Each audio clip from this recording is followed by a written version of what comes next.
My jealous mother sabotaged my wedding with allergy trigger flowers, sent me to the ER, and tried to steal my husband on the day I finally fought back.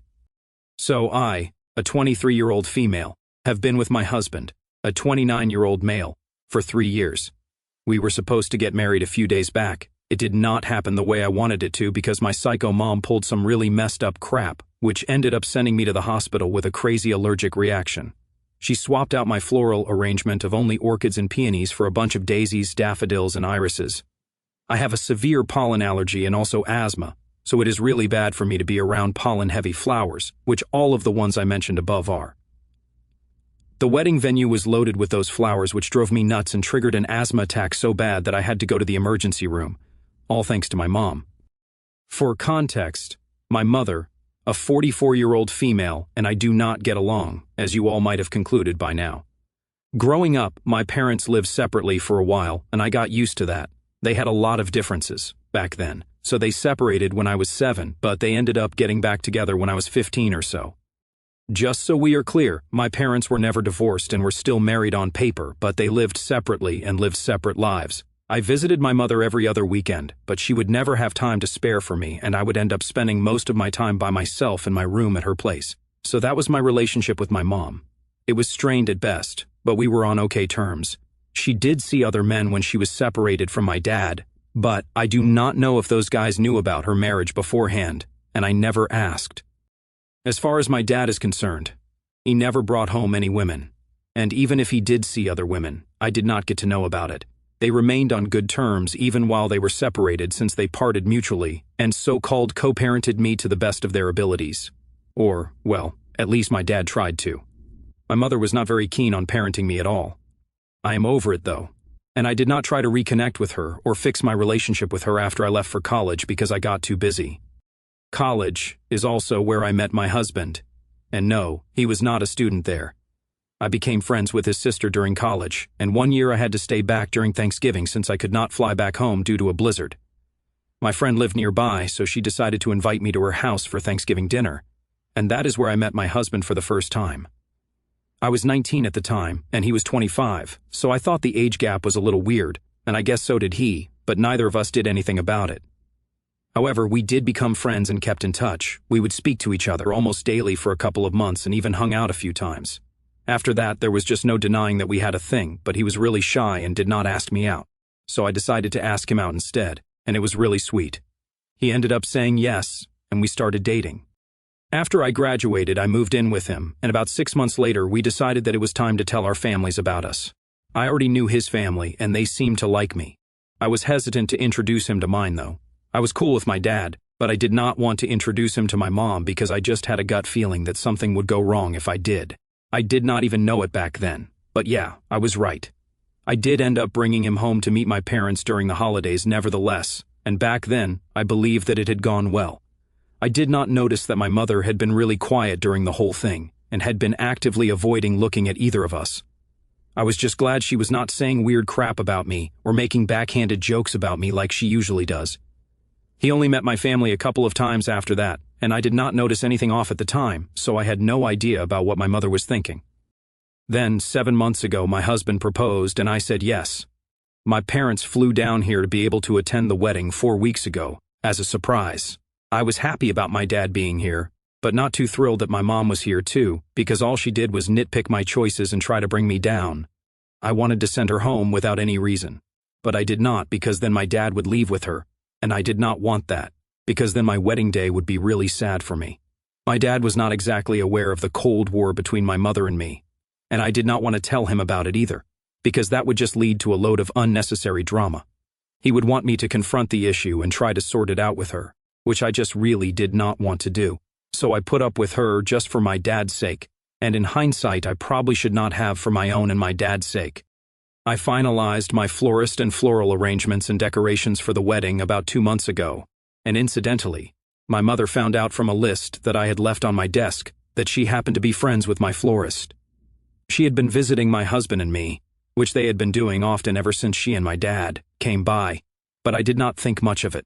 I just figured that they were visiting us almost every other day before the wedding because I had been living away from home for a really long time, and I guessed that my dad just wanted to see me more often. which is why they were visiting us so much before the wedding. I did not find out that it was actually my mother's idea until yesterday when I finally told my dad about my issues with my mother. Now, finally, it is the wedding day. 3 days ago, I was supposed to get married, but like I already said, I ended up in the hospital because my mother had swapped the hypoallergenic flowers I had picked for my wedding for a bunch of pollen-heavy flowers. It triggered my asthma, and I landed in the hospital for the day, which obviously meant that I had to delay the wedding. It was not even just a couple of flowers, but the whole place was teeming with them, which is why it became incredibly difficult for me to even breathe there. My husband and I had visited the venue in the morning to check how the decorations were coming along right before we went to our separate rooms in the hotel to get dressed. They were still doing up the place, but they had already made the floral arch and done the flowers, and I realized instantly that these were not the ones that I had approved. As soon as I went inside, I started sneezing and coughing like crazy, and unfortunately, I had forgotten my inhaler in the car, so it just got worse by the time my husband arrived with it. And I had to be driven to the emergency room because my lungs literally felt like they were closing in on themselves. I had only 1 hour to spare, and the doctor said I would be fine, but I could not be back in the venue until it had been properly rid of all the flowers and traces of pollen, which would definitely take a while. We had no time to waste since we were already running pretty late, and I really did not want to keep my guests waiting. So I sent my husband back to deal with that while I stayed in the hospital waiting for my lungs to feel normal. I drove myself to the hotel so I could sit in my room with my bridesmaids and get my makeup done at least because I was already running 1 hour late for the wedding. I had realized on my drive that there had been no news from my husband after he had left, so I tried to call him, but he did not answer, and neither did any of my family. It was only while I was getting my makeup done that I received a call from my mother-in-law telling me to come to her room immediately, saying that there was a family emergency that I needed to deal with urgently. So I rushed to her room and found my husband, my dad, my mother, and my mother-in-law sitting in the room. Everyone with the exception of my mom looked really disturbed, but she looked quite okay. I was told by my mother-in-law that while I was in the hospital, my mother had pulled my husband aside at the venue while they were all trying to speed up the process of clearing out and cleaning the place to get rid of the pollen and tried to make a move on him. For a second, I could not even believe what my mother-in-law was telling me, and I looked at my husband for confirmation. When he nodded, I realized that this was not just some massive prank on me, and they were all actually serious about it. My mother-in-law continued speaking and told me that she had caught her in the act and had actually overheard my mother talking to my husband. It still makes my skin crawl to even think about that, and it is really difficult even typing it out for everyone to know, but I know I have to say it now. So my mother had told my husband that she had always sensed the tension between them. And now that I was finally out of the picture, they could now get together for real instead of trying to push their feelings down. My husband tried to get away, obviously, but my mother insisted that she knew they had a thing and did not want to waste the potential of what could have been.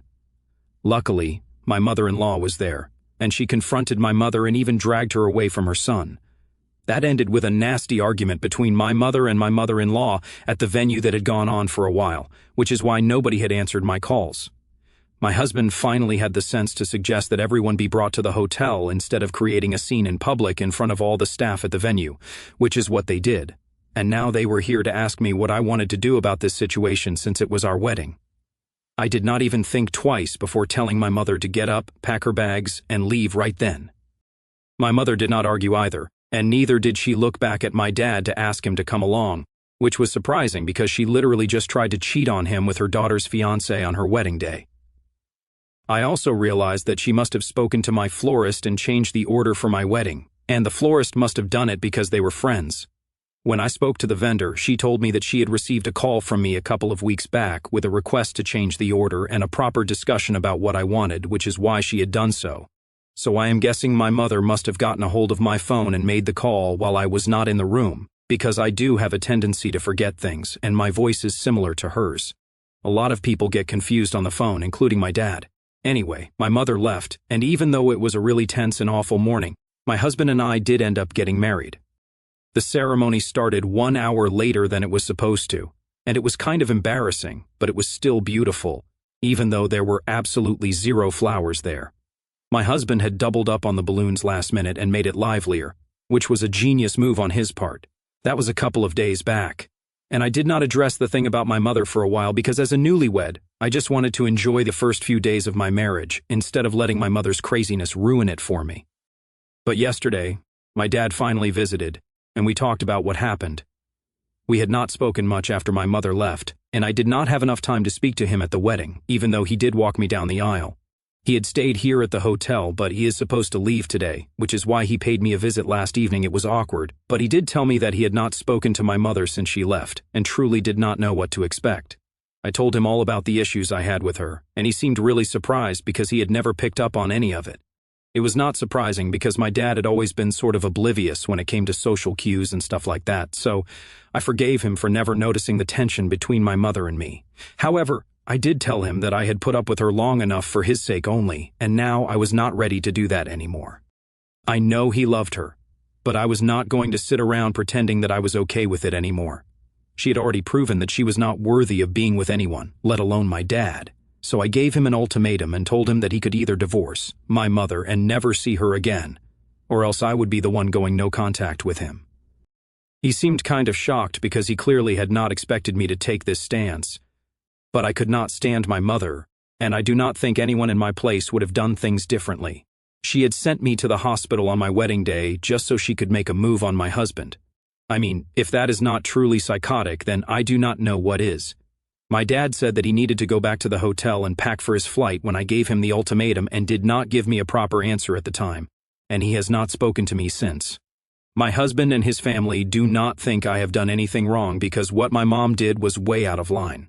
It was disgusting and repulsive, and for my dad to even consider still staying with her after she tried to cheat on him with his son-in-law was just crazy. But I also do not want to lose my dad because he had been my rock growing up, and he is literally the only family that I have, so it will be really bad for me if he chooses to cut me off and stay with my mom instead. I do not know if what I did was right, and I do not know if it was my place to demand that my dad leave my mother, because it is his life after all. I could just stay in touch with him and not my mother, but I cannot imagine that working. I feel like I am being too hard on him because he has just gone through something just as bad as me since it was his wife and the mother of his child who just tried to cheat on him, so he does not have it any easier than I do. So, am I the asshole for giving my dad an ultimatum and asking him to pick between divorcing my mother or staying in touch with me? Update 2.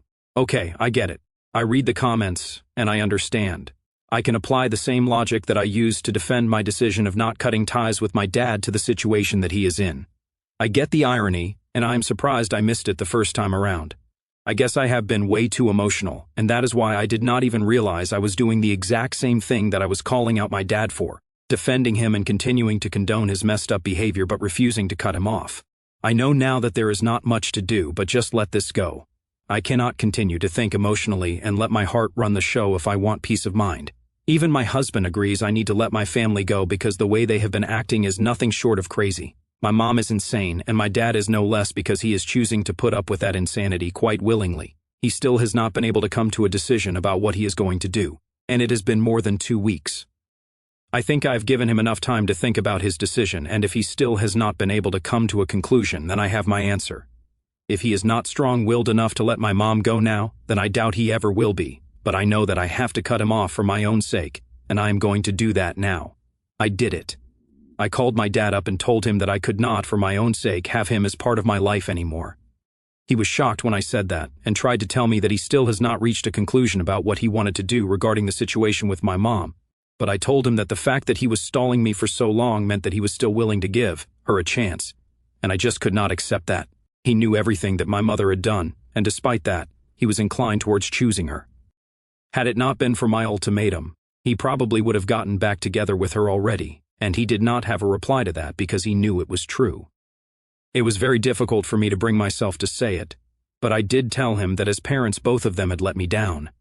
My mother had done something unforgivable, and he was no better for letting her get away with it without almost any consequences. I could tell that he had a lot of things that he wanted to say, but he only said that he would still be waiting for a text or a call from me whenever I was ready to forgive him, which meant that he was definitely going back to my mom. He said that he was sorry for whatever they put me through and hoped that I could forgive him someday. Then he disconnected the call. It was heartbreaking, and I am still not over it, but my husband is being really great, so I guess I will come to terms with it soon enough. I just wish I had called the cops on my mother that day and taught her a lesson. But I did not, just to avoid the drama. I am not going to say I regret it, but I will definitely keep praying that something terrible happens to that woman. She deserves the worst because she is the worst. My husband and I are supposed to leave for our honeymoon in a couple of days, and I'm kind of sad right now, but I'm hoping that the trip will help me take my mind off of things. As I sit here on the balcony of our honeymoon suite, the ocean waves crashing rhythmically below like a soothing lullaby that can't quite drown out the storm inside me, I finally have a moment to unpack the whirlwind of emotions that's been churning since that fateful wedding day. It's been a little over 2 weeks since I hung up the phone with my dad, severing the last thread connecting me to the family I once knew. The sun is setting now, painting the sky in hues of orange and pink that should feel romantic, but instead, they just highlight the emptiness I feel. My husband is inside, unpacking our bags with that quiet efficiency he has, giving me space because he knows I need it. God, I love him for that, for seeing me, truly seeing me, even when I'm a mess of conflicting feelings. But right now, as I stare at the horizon, all I can do is let these emotions spill out, raw and unfiltered. Because if I don't, they'll consume me. Betrayal hits hardest, I think. It's like a knife twisted deep in my gut, one that my mother wielded with such precision. How could she? My own mother, the woman who carried me for 9 months, who should have been my protector, my cheerleader. Instead, she became my saboteur. Swapping those flowers wasn't just a prank or a mistake, it was calculated cruelty. She knew about my allergies, my asthma. She'd seen me wheeze and gasp as a kid around spring blooms. Yet she turned my wedding venue into a pollen trap, sending me to the ER on what should have been the happiest day of my life. And for what? To get me out of the picture so she could make a pass at my husband? The thought still makes my skin crawl, a wave of nausea rising every time I replay my mother-in-law's words in my head. Tension between us, she said to him. What tension? The only tension was in her twisted mind, projecting some sick fantasy onto my relationship. I feel violated, not just physically from the attack on my health, but emotionally, spiritually. She didn't just try to steal my day, she tried to steal my future, my love. Anger boils up then, hot and fierce. I want to scream into the void, curse her name until my throat is raw. She's a monster, plain and simple. A jealous, narcissistic vortex who sucked the joy out of everything she touched. Growing up, I excused her absences, her coldness, telling myself she was just busy or stressed. But now, I see it for what it was, indifference bordering on hatred. Why? Because I dared to find happiness without her.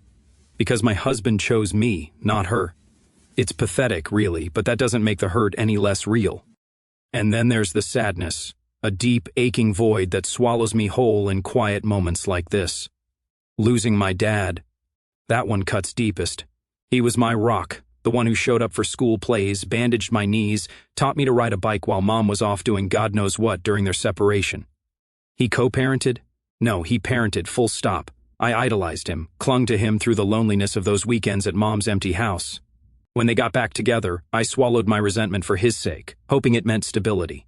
But now, facing the truth, that he's chosen her, again and again, even after her betrayal. It's like losing him all over. The ultimatum I gave him wasn't born from spite, it was self-preservation. I couldn't keep pretending, couldn't invite that toxicity into my new life. But hearing his voice crack on the phone, saying he'd wait for my forgiveness, it shattered me. Tears streamed down my face as I hung up, my husband pulling me into his arms while I sobbed. Why couldn't he see? Why defend her after she humiliated him, us, everyone? Obliviousness only excuses so much. Part of me feels guilty, like maybe I was too harsh. Too quick to draw lines. He's hurting too. His wife tried to cheat with his son-in-law for crying out loud, but enabling her, stalling on a decision. That's not love, that's codependency. And I can't be part of it anymore. The grief is overwhelming, a tidal wave that crashes over me unexpectedly. Last night, I woke up crying, dreaming of Dad walking me down the aisle again, his proud smile fading into disappointment. I miss him already, the only family I had left. Cutting ties feels like amputating a limb, necessary to survive, but the phantom pain lingers. Relief sneaks in amidst the chaos, though. Like sunlight piercing storm clouds. For the first time, I'm free. No more walking on eggshells around mom's barbs. No more forcing smiles at family gatherings where tension simmers like a pot about to boil over. The wedding, delayed and flowerless, turned out beautiful in its simplicity. Balloons bobbing cheerfully, my husband's quick thinking saving the day. It was us against the world, and we won. Marrying him, exchanging vows with his hands steady in mine, felt like a rebirth. He's my anchor, my safe harbor. remembering how he stood by me in the ER fetching my inhaler, coordinating the cleanup while I recovered. His love is unwavering, a balm on my wounds. His family, too, has enveloped me like a warm blanket. My mother-in-law's fierce protectiveness, dragging Mom away and then gently breaking the news to me. She's the mom I always wished for. They support my decision fully, no judgment, just empathy. It's healing. Realizing I have a new family now, one built on trust and kindness, not obligation and pain. Honeymooning here, away from it all, is a gift. Walks on the beach, lazy dinners, whispered dreams of our future, kids someday, a home filled with laughter. It excites me, pushes the darkness back. I'm 23, with a lifetime ahead, unburdened by the past. Yet regret nips at the edges. Should I have called the cops on Mom that day? Pressed charges for tampering with the flowers, endangering my life? It was assault, essentially, but I held back, avoiding more drama on my wedding day. Now, I wonder if that was a mistake, letting her walk away scot-free, no consequences beyond her own isolation. She deserves to face the music, to rot in her misery. I don't pray for her downfall anymore. That's too much energy wasted on hate. Instead, I focus on forgiveness, not for them, but for me. Forgiving myself for loving Dad despite his flaws, for enduring Mom's toxicity too long. Therapy is next on my list. My husband suggested it gently, and I know he's right. Unpacking this baggage will take time, but I'm ready. Hope flickers brightest as the sun dips below the waves. This trip is mending me, one sunset at a time. My husband's laughter from inside pulls me back, reminding me of the joy waiting. We've built something real, resilient. The pain will fade, scars softening into stories of survival. I'm not defined by my parents' failures. I'm the architect of my happiness. Tonight, I'll join him, leave the balcony, and embrace the night. Tomorrow, a new dawn, brighter, freer. Life goes on, and so will I, stronger than before.